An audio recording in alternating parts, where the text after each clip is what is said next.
আর তুমি কবর দেখেছো, কবরে আজাব দেখনি। দয়ার নবী বিশ্ব নবী আমার বলেন, জাহান্নামে সব থেকে বেশি নারীরা থাকবে। তার বাস্তব প্রমাণ আজ দুনিয়ার বুকে দেখতে পাওয়া যায়। নারীরা যেভাবে অশ্লীল ভিডিও বানিয়ে ইনস্টাগ্রাম, ফেসবুক, ইউটিউবে ছাড়ে, বলা হয়েছে ওই ভিডিও যতজন দেখবে, যত লাইক কমেন্ট শেয়ার করবে ভিডিওতে, তত গুণ তোমার আমল নামে কাল কিয়ামত পর্যন্ত হতে থাকবে। বোন আমার, ফিরে আস আল্লাহর রাস্তায়। তুমি কবর দেখেছো, কবর আজাব দেখনি।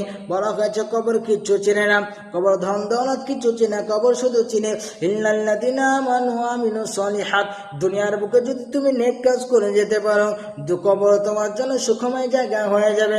আজ দুনিয়ার বুকে তুমি যদি খারাপ কাজ করে যাও, দুনিয়ার বুকে যদি অশ্লীল ভিডিও ইনস্টাগ্রাম, ফেসবুকে ছেড়ে যাও, তোমার জন্য কবর হয়ে যাবে আযাবদায়ক জায়গা। নেই বোন আমার, ফিরে আস আল্লাহর রাস্তায়, তওবা করো, আল্লাহর কাছে তওবা করে টুকরে টুকরে কাঁদো রে।